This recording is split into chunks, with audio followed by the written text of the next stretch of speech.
자, 그러면 이제 체육교수론 8페이지. 그래서 이제 앞에 본 8페이지부터, 23페이지까지는 이제 체육 철학에 대해서 나옵니다. 신체 교육, 신체를 통한 교육, 이런 거에 대한 얘기고요. 그럼 여기서도 시험에서 꽤 나오는데, 요 부분은 체육사 철학하고 좀 겹치는 부분이 좀 있는데, 뭐 이 내용으로도 맞출 수 있는 부분이 꽤 있기 때문에, 체육 철학에 대한 내용. 그 다음에 이제, 26페이지부터 해가지고, 는 이제, 보면은 26페이지, 그러니까 38페이지, 뭐 38페이지 전까지는 뭐 체육 관련된 용어들 뭐 이렇게 나오는 거고요. 38페이지부터는 이제 목표에 대한 거. 그래서 인지적 목표, 심동적 목표, 정의적 목표. 요거 이제 모형에서 다 우리가 공부를 한 거죠, 이미. 여기서 이제 조금 나오는 거고.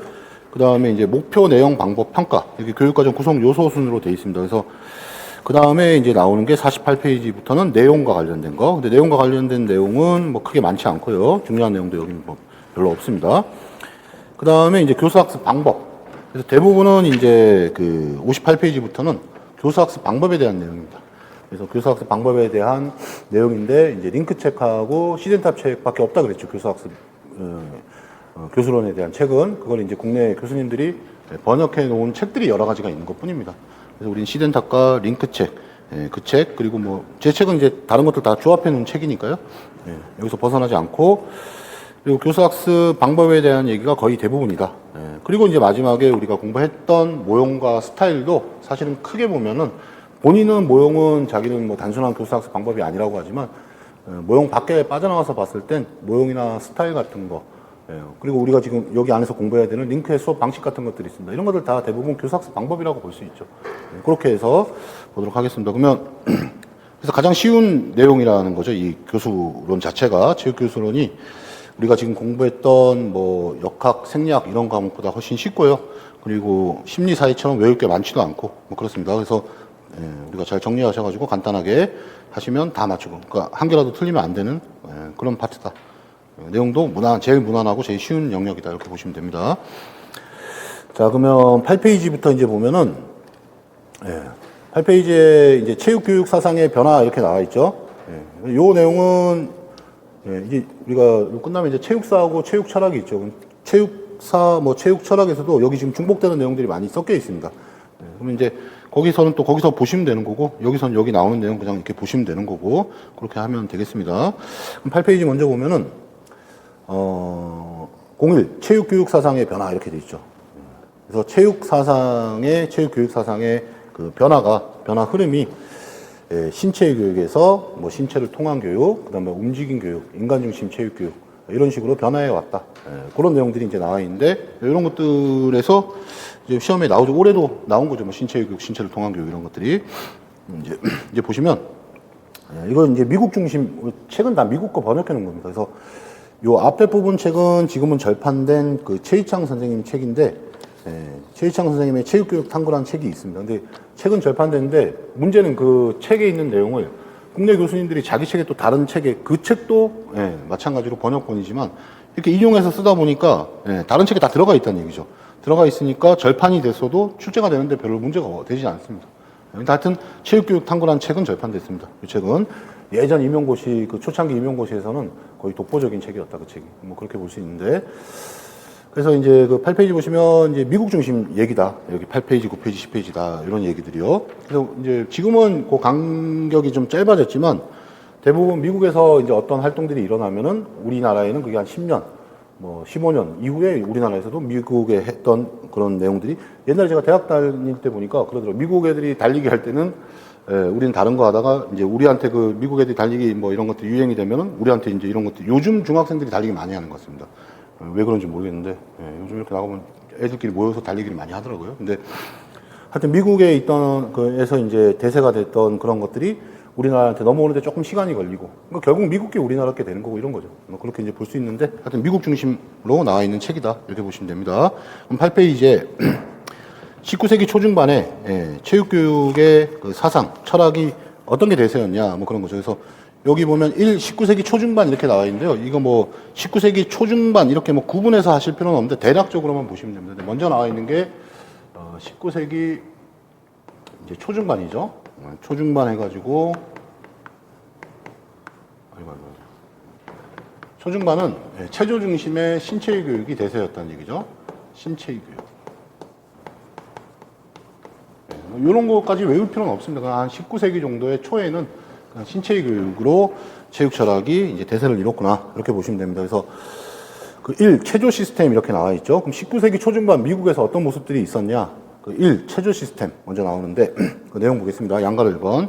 19세기 후반. 이 후반이 초중반이라고 보시면 돼요. 그건 책이 이렇게 돼 있는 겁니다. 뭐 19세기 초중반. 그래서 양가를 1번에 19세기 후반이 오타가 아닙니다. 그냥 책이 후반이라고 돼 있습니다. 초중반이라고 우리가 받아들이시면 되는 거다. 19세기 정도에는 그 미국 체육은 유럽식 체조도 있었고 미국식 체조도 있었다는 얘기죠. 그래서 두 가지가 있었는데 이게 이제 체육사하고 좀 겹치는데 그 이제 하여튼 또 체육사 공부할 때 공부를 하고 나면 이런 것들이 자연스럽게 이해되니까 유럽에서 넘어온 것도 있었고 미국에서 만든 그런 체조도 있었고 이렇게 두 가지 체조가 있었다. 그래서 유럽식 체조는 독일과 얀, 뭐 독일의 얀, 스웨덴 링, 뭐 덴마크 나우테갈 이런 것들 체육사에서 이제 우리 그 인물도 외우고 이렇게 할 부분이 있습니다. 유럽식 체조는 뭐 독일의 얀, 스웨덴 링이 이제 대표적인 그런 이제 이런 것들이 미국에서 많이 보급됐다는 얘기죠. 또 어쨌든 뭐 미국에서 유럽식 체조도 있었고 미국식 체조도 있었지만은 19세기 초중반 요 무렵에 미국에서는 체조 중심의 그런 신체 교육이 대세를 이뤘다. 미국식 체조든 유럽식 체조든 그렇게 보시면 그래서 체조 시스템이 이렇게 나와 있는 것뿐입니다. 그다음에 이제 동그라미 2번 보시면 유럽식 체조의 특징은 이제 민족주의였다는 얘기죠. 그래서 체조를 가지고 민족주의를 이제 실현한 거고 유럽식 체조는 그래서 민족주의가 기본적으로 깔려 있었다. 그 유럽식 체조에는. 근데 이제 미국식 체조는 조금 이제 건강 뭐 이런 거 그런 것들을 좀 강조했다면 이제 유럽식 체조는 이제 민족주의를 강조했다. 이런 것들이 깔려 있었다. 밑바닥에 깔려 있었다. 뭐 그런 얘기는 외울 내용은 아닙니다. 이런 것들. 그다음에 이제 양가로 3번 유럽식 체조는 그러니까 미국에서 유럽식 체조, 미국식 체조 두 가지가 이렇게 다 집에 이제 많이 퍼져 있었다는 얘기죠. 19세기 초중반에. 양가로 3번 유럽식 체조는 개인적 발달을 목표로 했다. 근데 집단적 단결을 조장하는 성격을 가지고 있기도 했다는 얘기죠. 이로 인해서 군사훈련으로 이용되기도 했다. 그래서 민족주의 이런 것들을 체조를 통해서 많이 실천했다. 이렇게 보시면 되겠습니다. 그 박스 안에 있는 거 보시면 독일, 뭐 이렇게 나와 있고 스웨덴 나와 있고 이런 것들은 지금 시대에는 뭐 이런 것들 요 박스 의미가 없습니다. 그냥 보고 넘어가시면 됩니다. 독일, 뭐 스웨덴, 덴마크 유럽식 체조죠.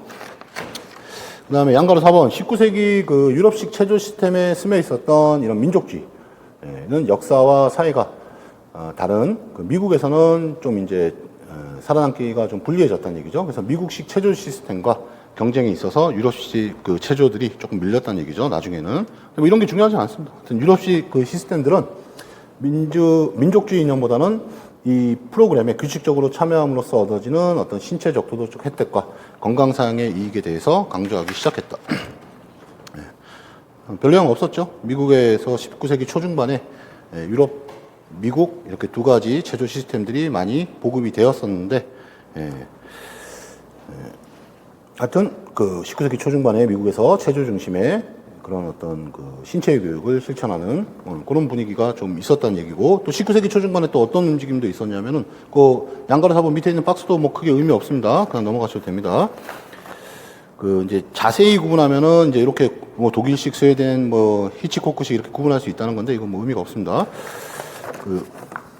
그 페이지 보시면 이 건강 중심적 기독교주의. 그 19세기 초중반에는 미국에서 이런 건강 중심적 기독교주의. 이거를 건강 중심적 이렇게 하시면 안 되고 이 이제 사실은 이거 오타는 아닌데 그 저기 체육사에 가면은 가서 이제 공부할 때 강건한 기독교주의 이렇게 외우셔야 됩니다. 그래서 강건한 기독교주의 여기서 뭐 용어를 바꿔서 쓰실 필요는 없어요. 우리가 체육사에서 강건한 기독교주의 이런 용어로 우리가 공부를 하실 거니까. 강건한 기독교주의에도 19세기 초중반에 많은 관심이 있었다는 얘기죠. 미국에서. 그래서 거기 내용 양가로 1번 보시면 초기 미국 역사에 강한 영향을 미쳤던 청교도주의 철학. 미국의 역사라는 게 청교도들이 넘어가가지고 미국을 이제 만들었다 뭐 이렇게 말할 수도 있는 거죠. 그죠? 그래서 청교도주의 그 철학은 그 일과 관련되지 않은 신체 활동을 용납하지 않은 우리 체육사에서 이제 이 내용이 많이 겹쳐 있습니다. 그래서 청교도들은 체육 활동을 좀 경시했죠. 그런 내용이 있기 때문에 그 신체 활동을 좀 용납하지 않았기 때문에 그 놀이적 색채를 띤 그 어떤 모든 활동을 억압했다. 놀이가 체육이고 뭐 그런 거죠, 그죠? 그래서 경직된 삶의 관점이었다.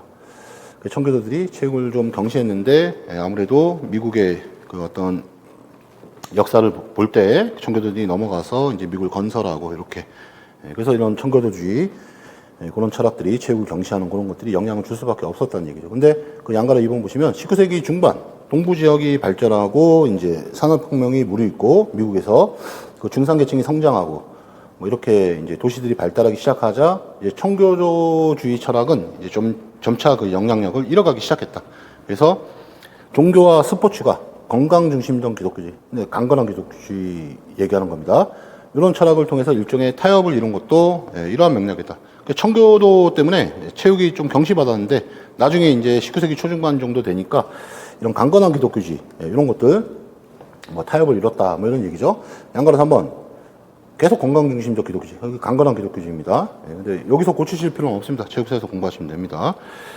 여기에 이제 그 관심을 쏟게 한 중요한 인물이 뭐 에머슨이라는 사람이 나오죠. 근데 뭐 여기서 기억하실 필요는 없겠습니다. 그의 철학은 스포츠와 건강의 핵심적인 이거 뭐 스포츠를 체육을 강조했다는 얘기죠. 그는 윤리적 용기와 뭐 신체적 용기가 몸의 체력에 부분적으로 의존하고 있다는 생각을 전적으로 반대했다. 그는 훌륭하고 뛰어난 일을 하기 위해선 최고의 건강 상태를 유지하고 있어요. 체육이 중요하다는 얘기죠. 그래서 양가로 4번 건강 중심적 기독교주의는 체력과 운동 능력을 정신과 도덕적, 뭐 종교적 목적이 개발되고 유지되는 중요한 통로라고 주장하는 철학이다. 체육사에서 보시면 되겠습니다. 이런 강건한 기독교주의는 19세기 초중반에 뭐 이런 그 강건한 기독교주의 이런 것들이 강조하는 미국에서 그런 분위기도 좀 있었다는 얘기입니다. 양가로 5번 그 강건한 기독교주의, 뭐 건강주의적 기독교주의 요거는 전파됐는데 톰 브라운의 학창 시절이라는 책이 있거든요. 베스트셀러. 요걸 통해서 더욱 유명해졌다. 이것도 다 체육사적인 내용입니다. 거기서 이제 공부하시면 되겠다. 그리고 이제 19세기 초중반 또 어떤 모습이 있었냐? 미국에서 10페이지 보시면 3번 이상적인 남성상과 여성상 이렇게 나와 있죠. 그래서 미국에서 이제 19세기 초중반 시기에 이제 강한 남성상을 이제 요구했다는 얘기죠. 강한 남성상이 강조되는 그런 분위기가 좀 있었다는 얘기입니다. 그래서 양가로 1번 건강 중심적 기독교주의, 강건한 기독교주의 이거는 이제 체육이 사람들에게 받아들여지는데 도움을 주었으며 이 강건한 기독교주의라는 것은 이제 이것은 여자보다는 남자들에게 더 효과적으로 작용했다. 그래서 양가로 2번 19세기 여자는 뭐 동정심, 순결, 복종심, 소위 말하는 여성의 미덕으로 이제 사회됐다. 이런 것 등이 따라서 격렬한 운동, 스포츠와는 여자들은 적합하지 않다고 생각되었다. 여자들, 그러니까 남성 중심이었다는 얘기죠. 남성 중심. 그래서 미국에서는 요 무렵에 이제 미국이 강대국이 되려면 남성이 조금 더 남성다워져야 된다는 강한 남성상을 요구하는 그래서 남성은 좀 더 남성다워져야 되겠다. 그런 생각을 그런 분위기가 사회적으로 좀 팽배해 있었다. 그렇게 보시면 되겠습니다. 19세기 초중반에. 양가로 3번 19세기 남자는 지나치게 여성화되어 가고 있으며 미국이 위대한 나라가 되려면 그 남자들이 조금 더 남성다워져야 된다고 생각하는 남자들이 많이 있었다. 4번 됐고 양가로 5번 보시면 19세기가 이제 체육의 그 제분야가 19세기가 체육의 제분야가 모두 발달했던 그런 시기였지만 이것은 여자보다는 남자들에게 적용된 그런 시기였다. 그 당시 지배적인 그 이상적인 남성상과 여성상으로 인해서 여성들의 체육 참여가 허용되지 않았다. 이런 분위기도 또 있었던. 그러니까 이거를 선생님들이 뭐 19세기 초중반은 요것만 우리가 기억하시면 됩니다.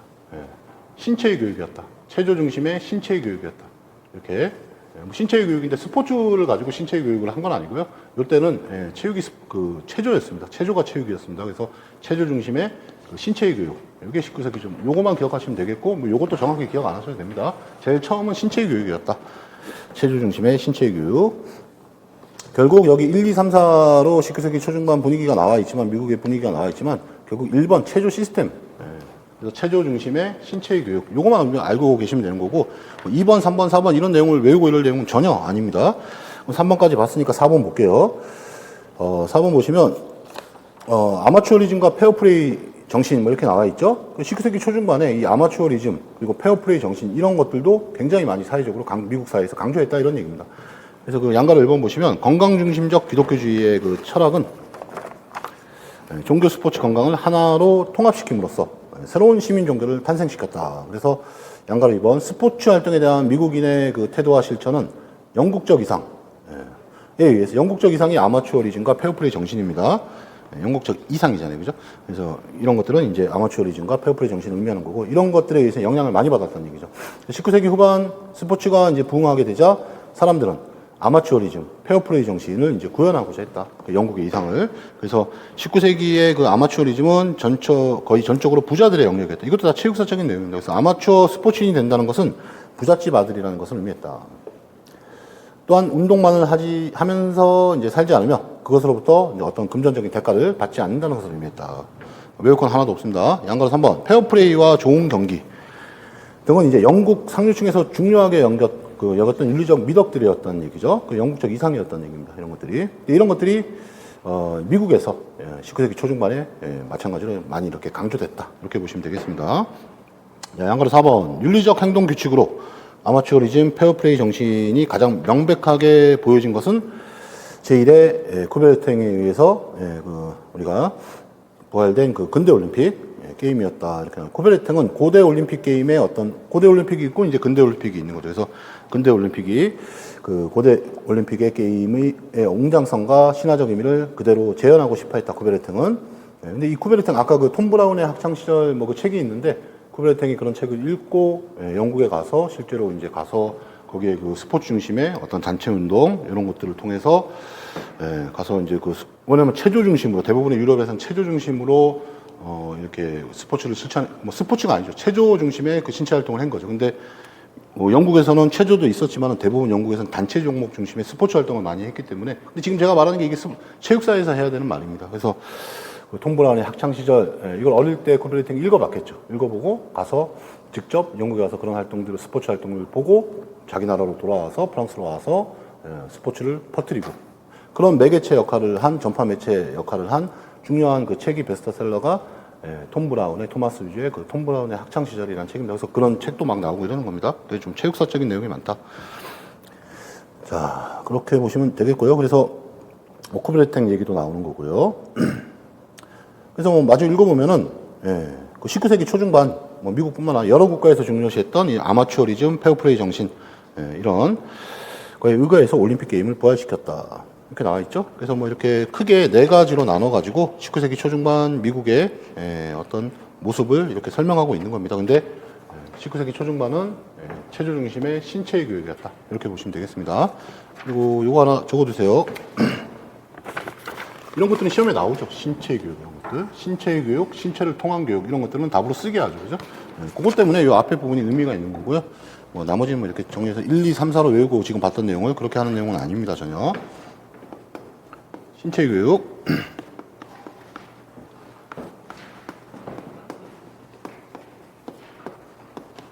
올해는 신체 교육, 신체를 통한 교육이 조금 약하죠. 내년에 또 나올 겁니다. 이거는 한 해 건너서 나옵니다. 작년에 나왔으니까 내년에 한번 쉬지 않을까. 올해는 그렇게 생각하는데 어쨌든 신체 교육, 신체를 통한 교육 이런 것들은 중요하다는 얘기죠.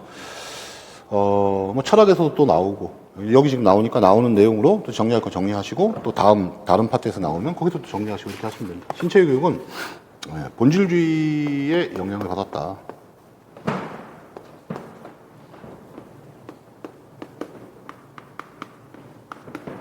신체를 통한 교육은 이제 진보주의거든요. 이건 이제 본질주의라는 얘기죠.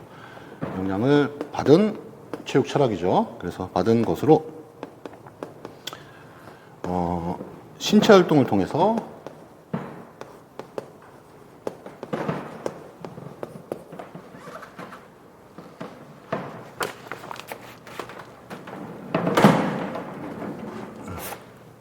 신체 활동을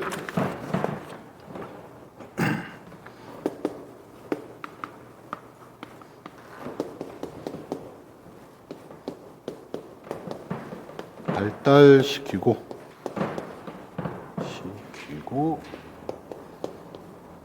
그 다음에 건강을 유지하며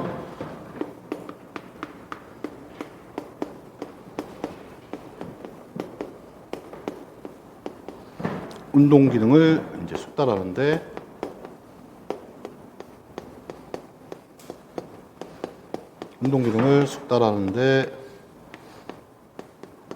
그 목적을 두었다.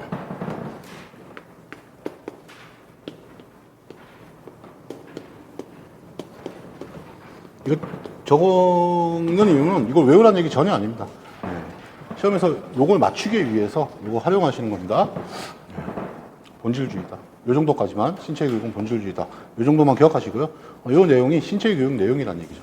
그죠? 이걸 외우시고 이러면 안 됩니다. 왜냐면 외워도 되는데 외워주지도 않고 외울 필요가 없는 거죠. 뭐 써먹을 때도 없는데. 그 신체의 교육은 본질주의구나. 그 나머지는 이거 신체의 교육 얘기구나. 그렇게 하시면 되죠. 그러면 우리가 시험에서 나왔을 때 신체의 교육을 쓸 수 있잖아요. 그죠? 그렇게 이제 활용하시면 되겠다. 그럼 됐고요. 그래서 19세기 초중반에서는 네 가지로 얘기하고 있지만 체조 중심의 신체의 교육 이거 하나 기억하시면 되겠고요. 그 다음에 이제 11페이지로 넘어가면 19세기 말과 20세기 초. 근데 이 시기를 아까도 보셨지만 19세기 후반 이렇게 툭 해버리잖아요. 8페이지에 양가를 1번에. 너무 이렇게 초중반, 후반 이걸 구분할 필요는 없습니다. 그러면 19세기 후반 가면은 이제 이게 정리할 때는 이렇게 정리하셔도 이게 처음이었고, 이게 처음이었고, 그 다음은 이제 신체를 통한 교육이다. 이렇게 보시면 되겠고, 초중반은 이거고, 후반은 그러면 신체 교육이야, 아니면 신체를 통한 교육이야, 막 이렇게 하실 필요는 없다는 얘기죠. 어쨌든 공부할 때는 이렇게 정리는 어느 정도 해야 되니까. 자, 이렇게 이제 보시면 되겠고. 자, 이건 지울게요. 지우고.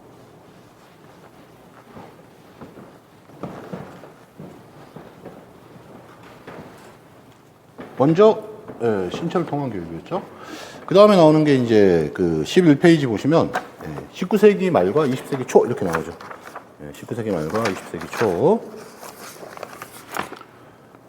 19세기 말과 20세기 초. 20세기 초.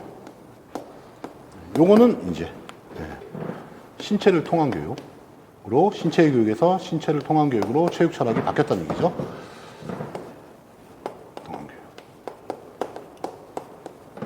신체를 통한 교육. 신체의 교육은 우리가 심동, 인지, 정의적 영역 중에서 심동적 영역을 강조하는 겁니다. 그죠? 신체를 통한 교육은 아니죠. 신체를 통한 교육은 심동, 인지, 선생님 이건 적지 마시고, 이거 적을 필요는 없습니다. 다 책에 있는 거잖아요. 그죠? 그냥 제가 설명드리는 거니까. 이건 심동, 인지, 정의 모두를 강조하는 거죠. 그죠? 심동, 인지, 정의를 모두 강조하는 겁니다. 근데 이런 것들을 모두 이제 발달시키기 위해서는 심동적 영역을 발달시키기 위한 좋은 활동들이 정해져 있다.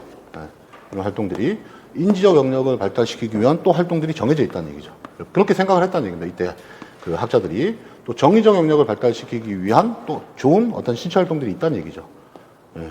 이렇게 요거는 1학년들, 2학년들 중학교라면 3학년들 이렇게 해가지고 우리가 체육 수업 모형에서 나왔지만 피아제라든가 아니면 갤러유라든가 이런 사람들이 있죠. 그런 학자들이 말해놓은 연령별 발달 단계 수준들이 있죠. 그죠? 그래서 이런 여러 가지 활동들을 한 이유는 얘네 세 개를 다 발달시키게 하기 위해서 이런 것들을 연령별 학자들이 말한 피아제나 이런 사람들이 말한 연령별 발달 수준에 맞게끔 2학년에서는 요걸 조금 더 어렵게, 요걸 좀 계열화해서 어렵게 2학년도 이제 여러 가지 활동으로 이렇게. 왜 여러 가지 활동이 필요하냐? 심동인지 정의에 맞는 활동, 이것도 개발하는 데 적합한 활동들이 따로 있다고 생각했기 때문에 3학년에서는 조금 더 같은 내용을 하는데 조금 더 심화해서 이런 식으로 하는 거죠. 막 하는 건 아니고 학자들이 말한 연령별 발달 수준에 맞게 계열화해서 여러 가지 활동들을 제공하는 거죠. 이런 모형들을, 체육 프로그램들을, 이런 것들을 종합 상자형 모형 이렇게 얘기하는 겁니다. 또는 다활동 모형, 또는 발달 교육 모형 이렇게 얘기하는 겁니다. 그거는 또 제가 교육과정 모형 가서 얘기할 때 또 말씀드리고, 여기서 또 나오니까 말씀드리고. 그래서 이렇게 종합 상자형 모형, 다활동 모형, 이런 걸 통해서, 심동인지 정의를 다 발달시킨다. 다시 말해서 전인교육을 얘기하는 거잖아요. 전인을 만들기 위한 교육. 그래서 신체를 통한 교육은 전인을 만들기 위한 교육이다. 이렇게 보시면 되겠습니다. 신체의 교육은 심동적 영역만 강조했었고, 신체를 통한 교육은 심동인지 정의를 모두 강조했다는 얘기죠. 자, 그래서 이게 이제 새로운 체육이죠.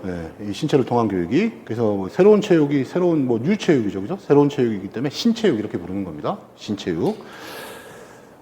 그래서 내용 보시면 11페이지, 이 19세기 말과 20세기 초, 체조 중심의 신체의 교육에서 이제 신체를 통한 교육으로 체육 철학이 전환됐다. 이렇게 보시면 되겠습니다. 이것도 필기 하나 해주세요. 신체를 통한 교육에서. 필기. 신체를 통한 교육은 여기서 체육이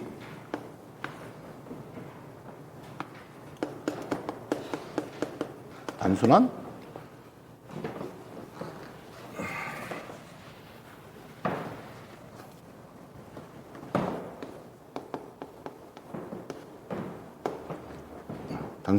그 건강 증진 프로그램, 신체 교육에서는 건강 증진 프로그램이라고 본 거죠. 근데 그런 건강 증진 프로그램이라는 인식에서 벗어나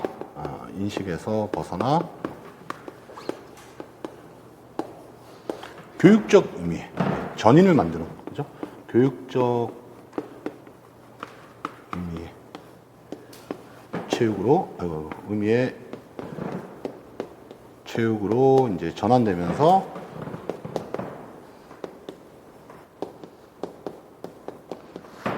학자들이 이제 보다 보면 많이 나오거든요. 뭐 헤드링턴도 나오고 윌리엄스도 나오고 이렇게 나오는데 이제 윌리엄스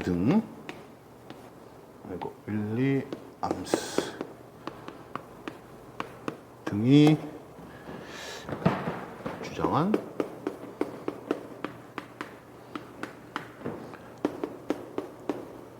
신체를 통한 체육이, 이거 답 쓰실 때 체육 철학을 쓰라고 그랬는데 신체를 통한 체육 이렇게 쓰시면 채점 안 해줍니다. 신체의 교육, 신체를 통한 교육, 이 용어를 뭐 다르게 막 이렇게 하시면 안 되고, 여기서는 이제 이거 설명하는 거니까 신체를 통한 체육 이렇게 용어를 써도 되지만, 신체의 교육, 신체를 통한 교육 이 용어를 바꾸시면 안 됩니다. 그래서 신체를 통한 체육이 체육의 지배적인 개념이 되었다. 신체를 통한 체육이 체육의 지배적인 개념이 되었다. 이거 밑에 나와요? 이거? 예.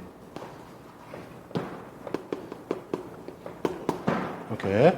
요거는 그럼 외울 건 없습니다. 네, 외울 건 없고 그냥 참고하시라고 이렇게 적는 거고, 워낙 신체 교육과 신체를 통한 교육이 중요하니까 이렇게 적는 거고요. 그죠? 이게 뭐 단순하게 신체 교육처럼 건강 증진 프로그램이라면 학교에서 이런 것들을 가르쳐 줄 필요가 없겠죠. 그죠? 신체를 통한 교육은 이걸 다 가르치는 거니까, 전인을 만드는 교육이니까 학교에서 얼마든지 당연히 체육이 교육적으로 가치 있는 활동으로, 과목으로 채택되는데 당연히 의미가 있죠. 근데 그냥 뭐 신체만 가르친다, 이러면 학교에서 뭐 이런 거 굳이 할 필요가 없잖아요. 그죠? 동네 뭐 다른 데 가서 우리가 체력단을 할 수도 있는 거니까. 자, 이거 지울게요. 참고하시면 되겠고.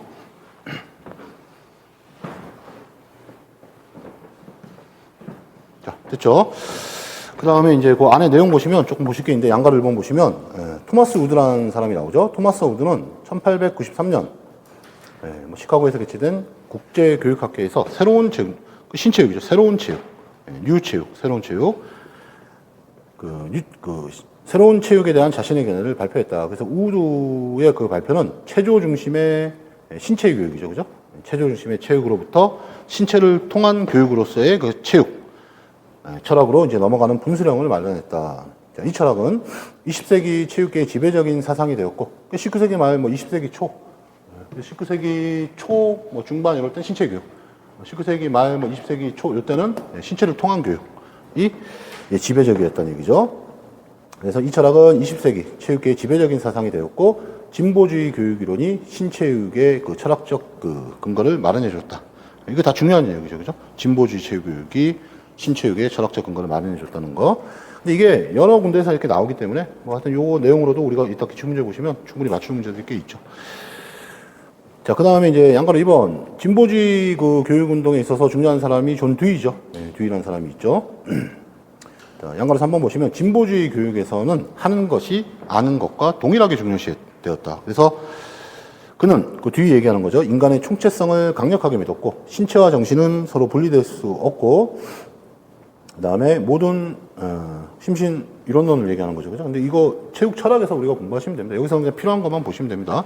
모든 교육적 활동은 지적, 도덕적, 신체적 결과를 동시에 가져준다. 그래서 이 같은 믿음 때문에 그 체육을 통해서 심동인지 정의를 모두 발달시킬 수 있다. 신체를 통한 교육이. 그런 거죠. 그죠?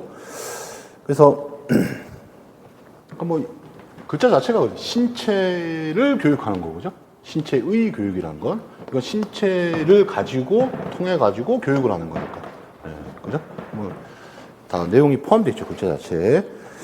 그래서, 어딜 가냐. 양가로 3번. 진보주의에서는 하여튼 그렇다. 이런 얘기가 나와 있고, 예, 정신과 신체가 분리될 수 없다. 예, 그렇게 이제 얘기하고 있었고, 그리고 이런 것들은 이제 두이와 그 추종자들에게 많이 이런 것들이 받아들여졌다. 이런 얘기죠.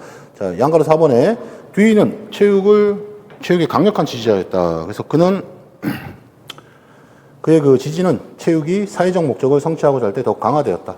두이, 뭐 우드와 함께 나중에 이제 뭐 헤더링턴, 그다음에 아까 제가 지운 뭐 윌리엄스 같은 사람들 다 마찬가지입니다. 이런 신체를 통한 교육을 널리 전파시킨 중심 인물들입니다. 이게. 그럼 여기서 우리가 조금 이 체육교육학은 제가 중요한 거 밑줄 딱딱 긋고 이제 또 넘어가는데, 예, 아까 우리 그 동그라미 1번에서 예, 진보주의 교육이론이 신체육의 철학적 근거를 마련해줬다. 뭐 이런 글자들이 되게 의미 있는 글자들입니다. 자, 우리가 다음에 또 정리하도록 하고, 유럽의 교육 사상 보시면, 양가로 1번, 진보주의 교육의 영향 속에서 발전된 미국의 신체육. 뭐 아까 이미 나왔었죠. 그죠? 진보주의 교육이론이 신체육의 철학적 근거를 마련해줬다. 이렇게 나왔었죠. 그죠? 진보주의 교육의 영향 속에서 발전된 신체육 철학. 신체육 철학. 자, 18세기 중반 프랑스의 루소에 의해서 완성된, 이거 다 체육사에서 나오는 내용이거든요. 루소의 자연주의가 있죠. 루소의 자연주의. 그래서, 이런 진보주의 교육의 영향 속에서 발전된 그 신체육 철학은 18세기 중반 프랑스의 루소에 의해서 완성된 자연주의로부터 근원을 찾을 수 있다. 그게 다 연결이 될 수밖에 없죠. 자연주의, 그 다음에 진보주의, 그 다음에 신체육, 이렇게 연결이 될 수밖에 시대 순으로 봐도 그렇게 연결이 될 수밖에 없습니다. 그래서, 그리고 이제 루소라는 사람이 우리 체육사에서 쓴 책 중에서 에밀이라는 책이 있거든요.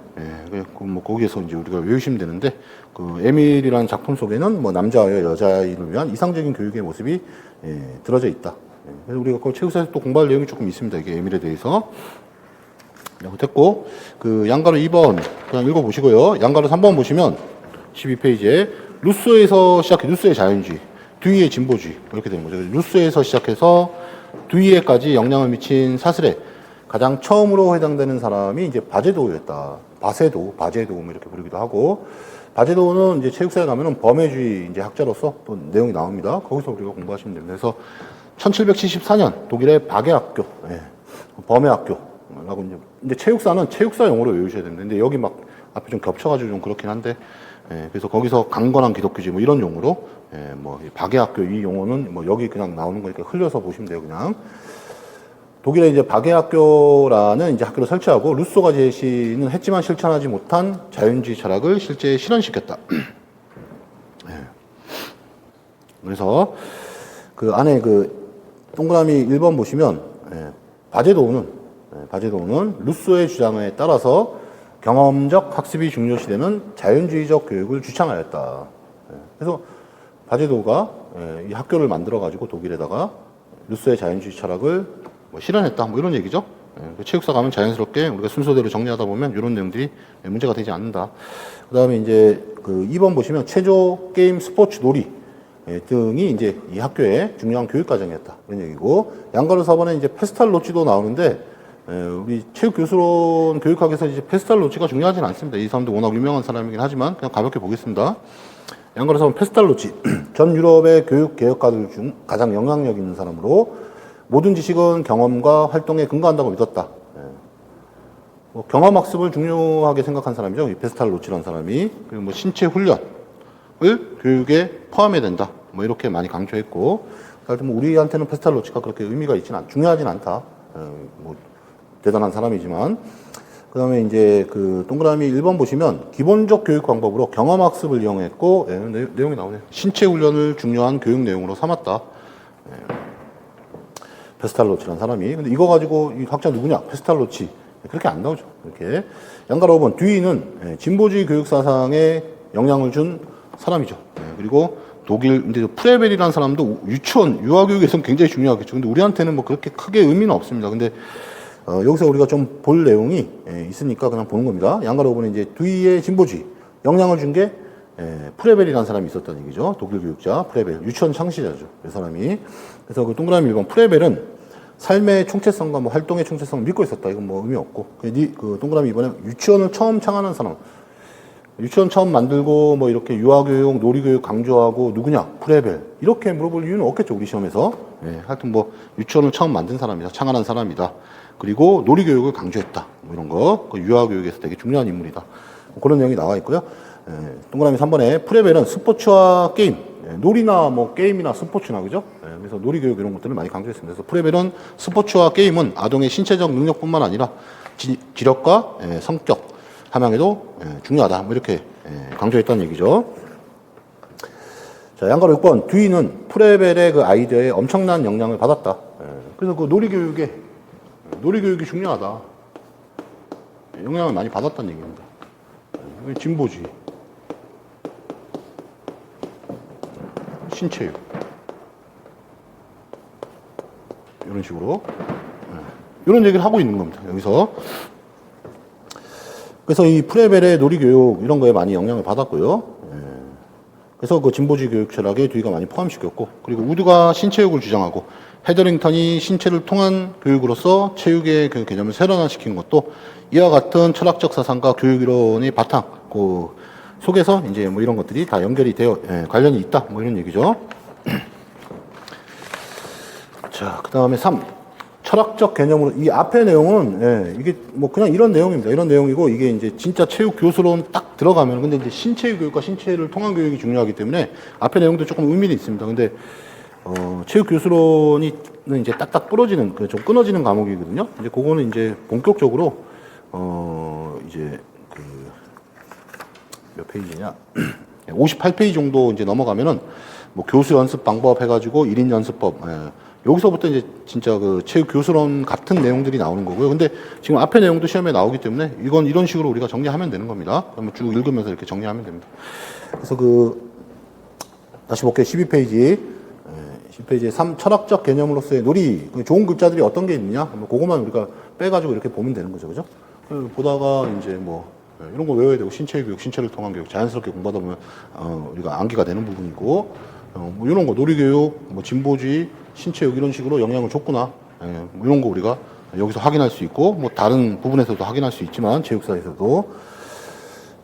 3. 철학적 개념으로서의 놀이 보면 양가로 1번. 루소는 이제 뭐 자연주의인데, 아동의 교육에서 자연적 놀이가 차지하는 가치를 인정했다. 바제도 뭐 아까 범해주의 뭐 이렇게 나왔었는데, 또 페스탈로치도 살짝 있었는데 의미가 없다는 얘기죠. 학교의 기본교육 과정으로 이런 자연적인 놀이, 게임, 뭐 놀이나 게임, 스포츠, 놀이가 발전된 게 게임이고, 그죠? 그리고 제도성, 신체성을 갖춘 게 이제 스포츠고, 그렇죠? 우리 사회학에서 제대로 딱 공부를 했었죠, 그죠? 그래서 이제 그 진화론적 관점이죠. 놀이, 게임, 스포츠. 이렇게 진화된 게 스포츠다. 이렇게 보는 거. 하여튼 그렇고, 하여튼 놀이뿐만 아니라 게임, 뭐, 체조와 같은 형식화된 놀이도 포함되도록 만들었다. 그러나 아동의 교육에 있어서 놀이가 중심이 되도록 결정적인 영향을 한 사람은 프레벨이었다. 프레벨의 놀이교육. 아까 뭐 유치원 창안한 사람이라고 나왔던 이 사람이 놀이교육 이런 거에 굉장히 중요한 인물이었다. 뭐 놀이교육이 중요하다고 강조하는 사람은 한두 명이 아니죠. 한두 명이 아닌데 프레벨도 대단히 중요한 의미 있는 그런 놀이교육 이런 것들이 이렇게 영향을 주고 영향을 줬다. 뭐 이런 얘기입니다. 그 다음에 양가로 2번 됐고요. 양가로 3번 보시면 뒤는 아동기에 있어서 놀이를 진보주의 교육의 기본 원리로 만들었다. 그래서 이게 이렇게 된 겁니다. 영향을 준 거죠. 그죠?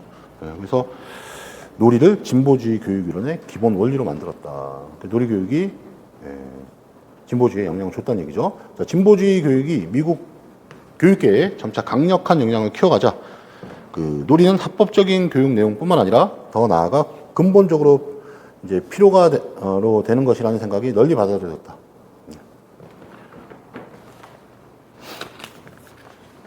그죠? 놀이교육. 놀이교육. 놀이이론. 놀이교육. 뭐 같은 겁니다. 놀이교육 또는 놀이이론이 진보주의, 신체. 이렇게.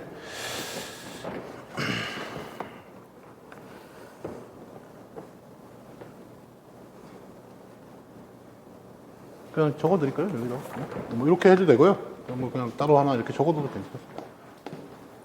놀이교육, 뭐 놀이교육이라고 해도 되고 놀이이론이라고 해도 됩니다. 놀이이론과 뭐 진보주의가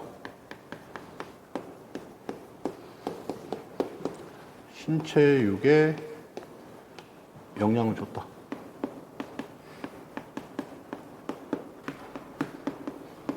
이게 뭐 같은 말이죠. 놀이교육이 또는 놀이이론이 진보주의에 영향을 주고 이게 여기에 영향을 주고 그 얘기나 놀이이론과 진보주의가 신체육에 영향을 줬다. 순서상 보면 얘가 또 얘한테 또 얘가 얘한테 이런 식으로 두 개 다 얘한테 영향을 준 거죠. 그죠? 네, 그렇게 보시면 되겠습니다. 그 양가로 4번 보시면 고대 문화와 간습에 대해 우리가 알고 있는 바는 그 놀이 활동이 개인과 사회생활의 중심적인 역할을 하고 있다는 사실이다. 그러나 기독교 사상은 수백 년 동안 놀이 활동을 금지했다. 이것도 체육사에서 중세 기독교 해가지고 체육의 암흑기에서 나오는 내용이 있습니다. 특별한 내용 아닙니다. 또 양가로 5번 그 놀이와 그 신체 활동의 개념이 다시 주목받기 시작한 것은 루소와 같은 사상가가 출연하기 시작하면서부터 다시 이제 체육 이런 것들이 중요하게 이제 받아들여졌다는 얘기죠. 그러나 이 개념이 중요한 특징으로 인정받기 시작한 것은 19세기부터였다. 그래서 놀이가 하나의 중요한 교육적 과정으로 인정받는 데 있어서 프레벨의 그 사상이 큰 역할을 했다. 그래서 프레벨의 뭐 놀이 이론, 놀이 교육 뭐 이런 것들이 이렇게 다 영향을 줄 수밖에 없어요. 루소의 진보주의, 신체육 이렇게 신체육 주장하는 사람들은 학자가 되게 여러 명이고 그죠? 영향을 줄 수밖에 없는 거죠 이게. 근데 여기 그 이제 조금 너무 자세하게 나와 있는데 양가로 5번부터 이제 내용을 보면은 양가로 6번부터 보시면 프레벨은 놀이 개념을 합법적인 교육의 개념으로 정립하는데 도움을 준 사람이다 이렇게 나와 있죠, 그죠? 놀이 개념을 합법적인 교육적 개념으로. 그리고 유치원 창안한 사람. 뭐 이런 식으로 나오면 프레벨. 이 우리 체육교수론에서 이렇게 물어보기 좀 어렵다는 얘기죠. 또 실러라는 인물도 나옵니다. 실러는 놀이의 개념이 일반 철학 분야의 중요한 탐구 대상이 만드는데 또 공헌을 한 사람이 실러라는 사람이 있다. 프레벨, 실러. 안 물어보니까요. 이거 너무 이렇게 외우고 이렇게 하실 필요 전혀 없습니다. 양가로 7번에 보시면 이제 그 프레이그라운드 운동이 있는데 이건 체육사에서 중요하니까 영어로 보면 더 프레이그라운드 무브먼트 이렇게 나와 있죠. 근데 이거 체육사 내용이니까 여기서 양가로 7번은 뭐 볼 내용은 아니고 양가로 8번 보겠습니다. 놀이의 개념은 그 헤더링턴과 신체육을 주장하던 그런 다른 체육 지도자들의 사상 속에서 에도 이제 명백하게 반영돼 있다. 지금 계속 이 얘기하는 겁니다. 놀이교육, 놀이이론이 여기 영향 주고 이게 여기에 영향을 주고 이 얘기를 계속 하고 있는 겁니다. 그래서 놀이가 이런 헤더링턴 신체육을 주장했던 다른 그런 지도자들에게 많이 이렇게 반영돼 있다 이런 얘기죠. 놀이이론, 진보주의가 신체육에 영향을 줬다. 그 신체를 통한 교육, 철학 주찬자들 이런 사람들은 이제 여러 가지 목적, 특히 사회적 목적을 추구하기 위해서 놀이 활동을 매체로 이제 이용했다. 이 과정에서 이제 명심해야 될 것은 놀이의 개념이 철학적으로 그리고 이제 교육학적으로 인정된 후에 놀이를 이용한 프로그램이 실시되었다는 사실이다. 뭐 지루하시죠? 지루한데 이게 뭐 내용이 이렇습니다. 이게 됐고요. 그 다음에 이제 나오는 내용 보시면 20세기 초반 이렇게 나와 있죠. 20세기 초반. 뭐 19세기 초중반 신체의 교육, 19세기 말에서 20세기 초반 신체를 통한 교육. 20세기 초반 여기 안에 내용에서 이제 보시면 양가로 1, 2, 3번은 그냥 눈으로 이렇게 보시고요. 양가로 4번으로 넘어갈게요. 14페이지. 20세기 그 체육교육 철학은 신체육을 주장한 우드에 의해서 가장 명료한 모습으로 그려졌다. 그리고 뭐 우드뿐만 아니라 뭐 여기 나오는 헤더링턴, 캐시디, 윌리엄스, 네시 이런 사람들이 전부 다 신체육을 주장한 사람들입니다. 그래서 이런 사람들은 그 모습들을 이제 더욱 세련되게 만들었다. 그래서 이 사상은 체육 활동에 참여하는 것은 지적, 신체적, 사회적, 도덕적 발달을 가져다 주기 때문에 심동인지 정의죠. 근데 학자들마다 심동인지 정의를 뭐 4개로 얘기하는 사람도 있고 또 용어도 조금 다르게 이렇게 글자를 사용하는 사람도 있는데 심동인지 정의라고 보시면 됩니다. 그래서 뭐 신체, 사회, 뭐 지적, 도덕적 발달, 심동인지 정의를 가져다 주기 때문에 체육은 가치 있다. 이렇게 신체육을 이제 주장한 사람들이 이렇게 주장했다는 얘기죠. 이 같은 주장들은 청소년의 그 성장에 아주 중요한 역할을 했다. 그래서 학교에서 체육교육 과목을 반드시 포함해야 된다고 이제 믿었다는 얘기죠. 그래서 제가 아까 말씀드린 것처럼 심동, 인지, 정의, 다시 뭐 여기 있는 글자로 하면 지적, 신체적, 뭐 사회적, 도덕적 체육이 이런 발달을 가져오기 때문에 그렇기 때문에 또 그런 걸 가져오기 위해서는 거기에 맞는 적합한 활동들이 있다는 얘기죠. 심동인지정이라는 이런 다양한 목표들을 우리가 달성하기 위해서는 다양한 활동들이 필요하다는 얘기입니다. 연령별 발달 수준에 맞게 그걸 학년별로 프로그램을 다양한 활동들로 프로그램을 만들어가지고 학생들한테 제공한 그런 프로그램이 그런 그 어떤 그 체육교육과정 모형이 다활동 모형, 종합상자형 모형 이렇게 이제 부른다는 얘기죠. 그래서 다활동 모형, 종합상정 모형, 발달 교육 모형은 같은 겁니다. 이게 같은 거다. 우리 제 책 1권에 가면은 이제 교육과정 모형들이 나오거든요. 거기 가면은 이제 그 발달 교육 모형이 나옵니다. 거기에 나오는데 하여튼 종합상자형 모형, 뭐 다활동 모형, 발달 교육 모형 다 같은 거다. 그렇게 보시면 되겠고. 대충. 그러니까 그 발달 단계 모형이라는 게 있거든요. 제 책 1권에 보면은 교육학 1권에 보면 발달 단계 모형이라는 게 있습니다. 단계 모형인데 이건 그때 가서 말씀드리면 되니까 요거는 이제 발달 교육 모형. 모형에다가 그 오늘날로 말하면 이제 TPSR 모형, 그 인간 중심 모형이죠. TPSR 모형의 최초 이름이 인간 중심 모형입니다. 이게 모형. 요거 두 개를 합쳐서 우리가 발달 단계 모형 이렇게 부르거든요. 요거는 요때 가서 제가 조금 더 설명을 드릴 건데 어쨌든 요거 발달 교육 모형, 요게 다활동 모형이고 종합 상자형 모형이다. 이렇게 보시면 됩니다. 요건 요때 가서 또 말씀드릴게요. 됐고 양가로 5번. 뭐 특별한 게 없고. 특별한 게 없고. 양가로 6번. 이 통합적 철학은 20세기 초반부에 널리 퍼지게 됐다. 그래서 이 시기는 체육 분야가 발전해서 하나의 가시적 전문 영역으로 성장하게 되면 나중에는 각 하위 분야로 점차 세분화되는 기초를 마련한 시기였다. 이렇게 나와 있죠.